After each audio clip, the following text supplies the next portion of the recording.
Hello everyone. Welcome to my channel. आज हमारा first topic है लिविंग वर्ड्स। लिविंग वर्ड्स में तो मैं पहला पेज आपको पढ़ाने वाली हूँ। तो देखिए, मैंने यहाँ पर बहुत सारे यहाँ पर हाइलाइट्स किए हैं एंड मैंने साथ साथ में साइड साइड में क्वेश्चन नंबर भी डाले हैं कि कौन कौन से लाइन से कहाँ कहाँ पर हमारे क्वेश्चंस आने के चांसेस ज्यादा रहते हैं। हमारा ये वाला लाइन जहाँ पर मैंने ये किया हुआ है वो बहुत ही ज्यादा इंपॉर्टेंट होता है कि देखिए, यहाँ पर लिखा हुआ है कि the number of species that are known and describe range जो ये रेंज है वो बहुत ज्यादा इंपॉर्टेंट होती है। एंड ये रेंज जो होता है क्वेश्चन में डायरेक्टली पूछा जाता है कि what is the range of biodiversity, मतलब हमारा बायोडाइवर्सिटी का रेंज क्या है। अब देखिए, बायोडाइवर्सिटी मतलब स्पीसीज, जो हमारे स्पीसीज जब हम बोलते हैं तो ऐसे S7 जैसा फील होता है। तो वहां से आप याद रखिएगा कि 1.7, अब 7 के नेक्स्ट क्या होता है 1.8 होता है। तो इस तरीके से आप मिलियन में स्पीसीज, बायोडाइवर्सिटी, रेंज और स्पीसीज ऐसे कन्वर्ट करके, ऐसे रिलेट करके आप पढ़ सकते हैं कि जब भी हम the number of species that are known and describe range between 1.7 to 1.8 million and refers to as the biodiversity, मतलब कि कैसी कैसी हमारे पे and number of organism present on earth. तो ये एक लाइन है एनसीईआरटी का जो कि बहुत ही ज्यादा इंपॉर्टेंट। उसके बाद जब हम सेकंड क्वेश्चन या सेकंड पैराग्राफ की तरफ मूव करेंगे तो ये है कि here there is a need to standardize the naming of organisms such that a particular organism is known by the same name all over the world। And इसलिए यहाँ पर नोमेनक्लेचर का प्रोसेस स्टार्ट किया। जैसे कि अगर प्लांट, किसी भी प्लांट, मान लीजिए मैग्निफेरा इंडिका है, अगर उसको हम लोग इंडिया में अलग और किसी और जगह अलग बोलते हैं तो वो बहुत ही ज्यादा कॉम्प्लिकेट हो जाता है। इसलिए यहाँ पर नोमेनक्लेचर का एक कॉन्सेप्ट आया है। And naming is only possible when the organism is described correctly and when known to what organism name is attracted attached, sorry मेरे को दिख नहीं रहा था, इज आइडेंटिफिकेशन, मतलब कि उस नेमिंग के हिसाब से उसको आइडेंटिफाई भी आप कर पाओ। तो यहाँ पर नोमेनक्लेचर का डेफिनेशन एंड आइडेंटिफिकेशन का डेफिनेशन बहुत इंपॉर्टेंट होता है और यहाँ पर हमारा सेकंड क्वेश्चन कंप्लीट होता है। फिर है हमारा थर्ड क्वेश्चन का लाइन। थर्ड क्वेश्चन का लाइन है कि for plant specific name scientific name are based on the agreed principle and criteria which is provided, मतलब प्लांट के लिए जो नोमेनक्लेचर का जो क्राइटेरिया है, जो प्रिंसिपल है, वो किसने दिया था? उसने दिया था ICBN ने। इसका फुल फॉर्म PYQ है जो कि है international code for botanical nomenclature. And वैसे ही सेम वे में एनिमल टैक्सोनॉमिक्स के लिए जो नोमेनक्लेचर हुआ था वो दिया था हमारे ICZN ने। तो सेम रहेगा इंटरनेशनल कोड, यहाँ पर बॉटनिकल की जगह जूलॉजिकल आ जाएगा और वहां पर नोमेनक्लेचर। ये दोनों PYQ है तो आपको जरूर से ये वाला करना है। फिर आता है हमारा फिफ्थ क्वेश्चन कि biologist follow universally accepted principle to provide scientific name to known organism, each name has the two component, मतलब कि यहाँ पर भी एक हमारा PYQ आता है कि एक होगा हमारा जेनेरिक नेम, एक होगा हमारा स्पेसिफिक नेम। तो हमारे जो नेम है उसके दो कंपोनेंट है, एक होता है जेनेरिक, एक होता है स्पेसिफिक। तो उसको दो कंपोनेंट होने की वजह से उसको बोलते हैं बाइनोमियल नोमेनक्लेचर। नोमेनक्लेचर जो है वो स्टार्ट यहाँ से हुआ था बाइनोमियल से। किसने दिया था? कैरोलस लीनियस ने। अब आपको कैसे याद रखना है, देखो, बाइनोमियल B याद रखना, कैरोलस C याद रखना एंड लीनियस BCL ने यहाँ पर दिया था। एंड B मतलब बाई, दो है, बाई मतलब होता है हमारा 2, तो 2 में एक होगा हमारा जेनेरिक, एक होगा हमारा स्पेसिफिक। तो ये पेज हमारा यहाँ पर कंप्लीट होता है 5 क्वेश्चंस के साथ।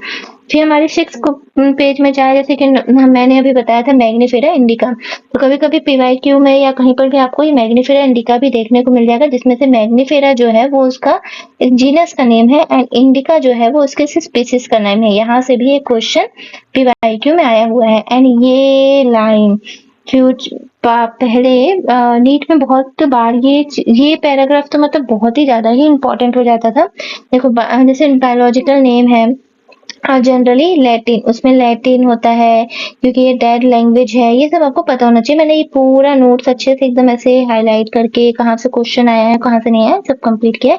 एंड उसको इटैलिक्स में हम लोग राइट करते थे। फर्स्ट वर्ड जीनस है, सेकंड वर्ड हमारा स्पीसीज है, फिर सेपरेटली अंडरलाइन किया जाता है, जैसे कि मैग्नीफेरा अंडरलाइन किए, एन इंडिका तो अंडरलाइन किए। फर्स्ट वर्ड जो होता है जीनस होता है और उसको कैपिटल में लिखा जाता है, जैसे यहाँ पर देखो मैग्नीफेरा में एम कैपिटल है, बट स्पीसीज को हम लोग स्मॉल लेटर में लिखे हैं। देखिए इंडिका में आई स्मॉल है।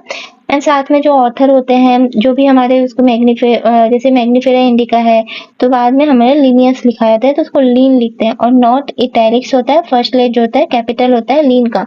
तो कहीं पर भी तो आप क्वेश्चन जब प्रैक्टिस करोगे ना, तो ये वाला पॉइंट आपको देखने को मिल जाएगा, जहां पर लीन कैपिटल में लिखा होगा और एक ऑप्शन में लीन जो है स्मॉल में लिखा होगा। तो आपका करेक्ट आंसर कैपिटल लीन होना चाहिए। फिर आता है आपका क्वेश्चन नंबर 8 आता है कि दिस प्रोसेस ऑफ क्लासिफिकेशन, मतलब कि अलग अलग क्लासेस में क्लासिफाई करने को बोलते हैं हमारा classification. Classification is a process by which anything is grouped into the convenient categories based on some easily observed characters. ठीक है, तो उसके हिसाब से हमारा क्लासिफिकेशन। तो नॉमेनक्लेचर, आइडेंटिफिकेशन, क्लासिफिकेशन, ये सब के डेफिनेशन जो होते हैं एग्जाम में पूछे जाते हैं।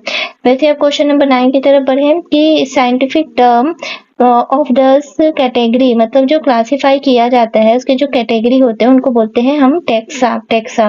एंड जो टेक्सा बनाने का प्रोसेस होता है उसको बोलते हैं टेक्सोनॉमी। तो हमारा क्वेश्चन नंबर 10 यहाँ पर कंप्लीट होता है कि how classification is different from the taxonomy. तो टेक्सोनॉमी यहाँ पर इसका आंसर आपको मिलेगा कि टेक्सोनॉमी जो होता है हमारा डिपेंड करता है characterisation, identification, classification, nomenclature and process that are basic of the taxonomy. तो taxonomy based on internal external structure of cell, development process and the ecological information of the organism, where classification based on the morphological character। तो इस हिसाब से classification और taxonomy में difference होता है।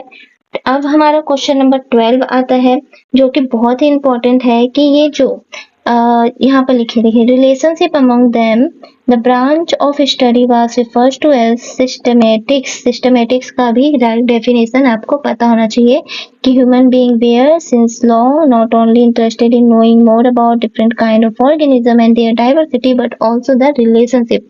मतलब सिस्टमेटिक क्या होता है? Relationship between the different organism. Evolutionary history के हिसाब से सिस्टमेटिक का डेफिनेशन भी आपको पता होना चाहिए। अब systematic is drive from the Latin word, तो आप याद रखिएगा कि लिविंग वर्ड हमारा टॉपिक का नाम है और इसमें जितने भी हमारे वर्ड्स आएंगे वो Latin word, L for living and N for Latin words. So systematic arrangement of organism, Linnaeus used the Systema Naturae for its publication. The scope of systematics was later enlarged to include identification, nomenclature, and classification. Systematic takes into account evolutionary relationship between organism. तो ये relationship word आप याद रखना, are और S मान लो, तो are से relationship, are से सिस्टमेटिक। तो यहाँ पर हमारे 12 क्वेश्चन यहाँ पर कंप्लीट हुए हैं कि सिस्टमेटिक का डेफिनेशन क्या होना चाहिए, सिस्टमेटिक रिलेशनशिप के बारे में बताता है, और टेक्सोनॉमी क्या है, टेक्सोनॉमी का बेसिस क्या है, क्लासिफिकेशन का बेसिस क्या है, टेक्सा क्या होता है, क्लासिफिकेशन का डेफिनेशन क्या है, ये सब पॉइंट आपको याद रखना है। मैग्निफिका इंडिका में कैपिटल वर्ड कौन सा होगा, स्मॉल वर्ड कौन सा होगा। फिर आपका पीवाईक्यू यहाँ पर कि जब हमारा बायनोमियल नोमेनक्लेचर BCL आपको याद रखना है, ICBN, ICZN आपको याद रखना है, नोमेनक्लेचर का डेफिनेशन, आइडेंटिफिकेशन का डेफिनेशन, एंड उसके बाद ये 1.7 to 1.8 S for species, S मतलब कि 7 के आगे 1, 7 के बाद 8। तो ये आपका याद करने का तरीका हो जाएगा। एंड यहाँ पर आपका ये एक टॉपिक कंप्लीट होता है जिसमें से हमने एनसीईआरटी में से 12 क्वेश्चन यही से निकाल दिए। तो सोचो आप एक चैप्टर से कितने क्वेश्चन निकलेंगे जब एक टॉपिक से 12 क्वेश्चन निकल रहे हैं, एंड जिसमें से आपको 3 पीवाईक्यू देखने को मिल रहे हैं, एंड ये आपको कहीं ना कहीं मिल ही जाएगा। तो ऐसे ही लेक्चर्स के लिए फॉलो करें मेरा चैनल।